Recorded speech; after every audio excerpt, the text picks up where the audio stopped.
And if you do decide to go in this direction, if you go and decide to take this path, maybe you're already on this path, and you study scans, or maybe you study photographs, there are some websites I'm going to provide links to where you can find very, very good references.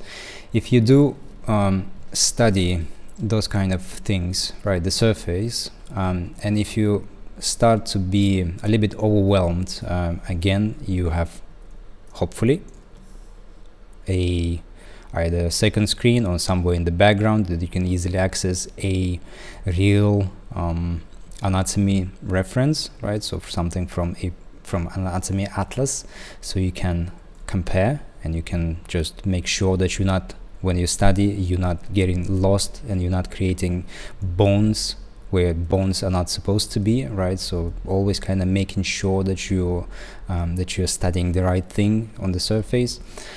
If you are getting overwhelmed and you're not even sure what is going on here, so if you're looking at some of things of this nature, right, and all this messy stuff in here, and it's a little bit becoming a little bit too much, I would say go to masters. I would say study this as well, and maybe study this even better, or I guess even more intensely than the actual 3D scans or the actual human bodies that are represented in the 3D scans. Because to me, the masters and the ultimate master, I suppose, when it comes to sculpting, Michelangelo, they were not about creating every minute detail on the human body. And you would think that this is not the case, because the anatomy that we see on Michelangelo's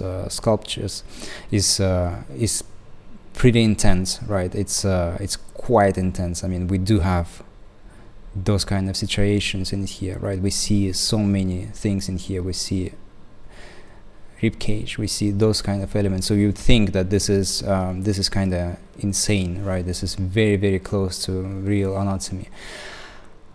But it's not, right? This is real anatomy. This is real surface. We have smaller things here, here, here, here. And it's not like Michelangelo didn't know about those things. It's not like he wasn't dissecting dead bodies to understand the musculature, that everything that is taken on that is happening underneath the skin, right? The fatty tissue, the tendons, the muscles, the organs, the bones, all of those things.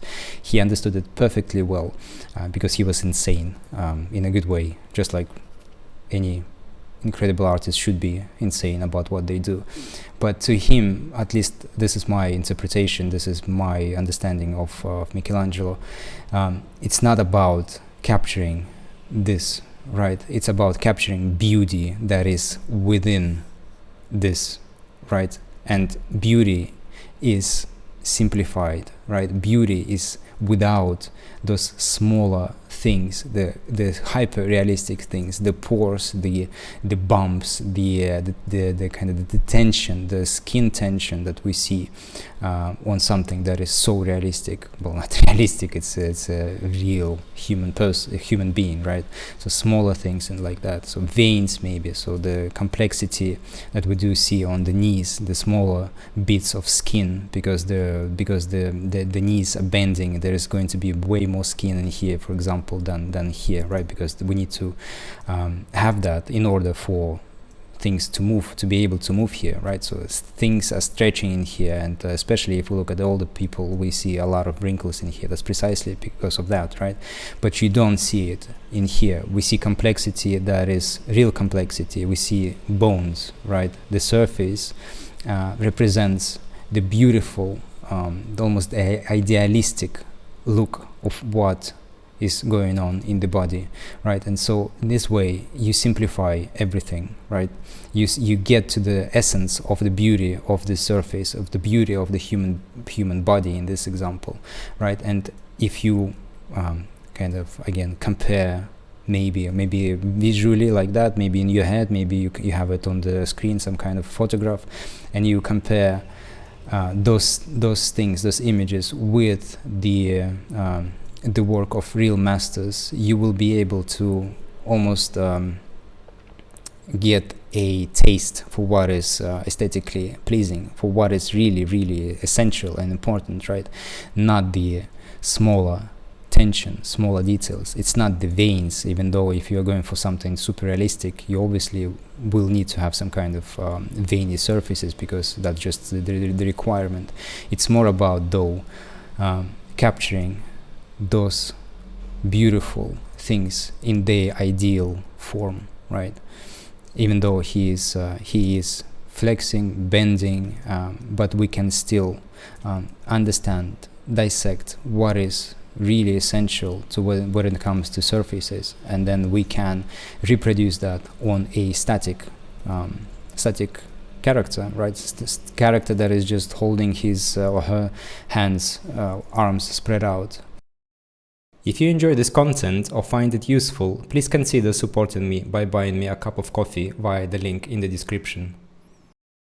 So I would say, regardless, if you are getting lost, if you're not getting lost, if you just want to be a little better when it comes to surface execution of the surface, understanding what really is important when it comes to surface, the shapes, the silhouettes, I would highly recommend you download some of the works that are available out there. And like I said, I'm going to provide some links where you can find those images, and those models. And also, it's not just about Michelangelo.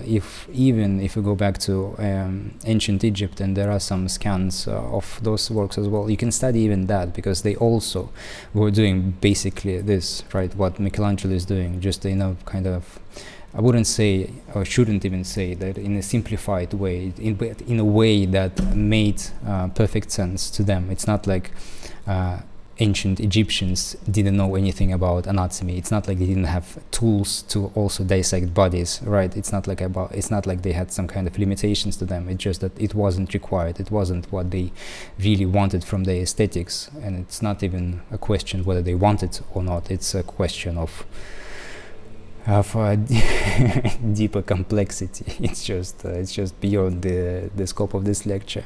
But what I'm trying to say is that even those quote-unquote simplified sculptures by ancient Egyptians, they're also worth studying, because they were pursuing the same goal that Michelangelo was also pursuing. It's capturing the beauty, the ideal of, in this case, a human body, right? And so it's very valuable, and you can, again, compare what is really, really important when it comes to this, those kind of things. Is it about the randomization, for example, here it's going almost in this direction, this is going in this direction, this is going in this direction. Like, is this what you want? Is this what's making the surface more pleasing, or is it where things are just a little bit more harmonized, right?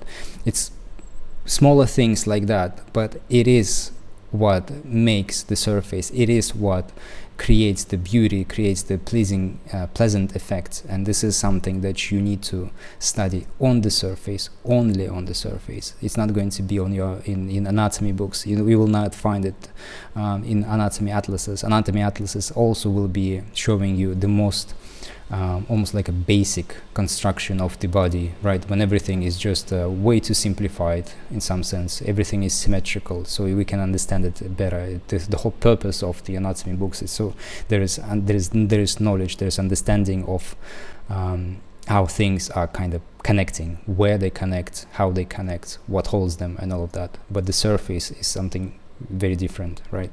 And for that, I would say go with number one. Well, not number one, number two, but if you have the resources, and this is definitely going to be cheaper than buying anatomy workshops, anatomy masterclasses, to buy one good anatomy, good 3D scan for for studying the surface in the kind of almost like an extreme, and then find a very good quality masterwork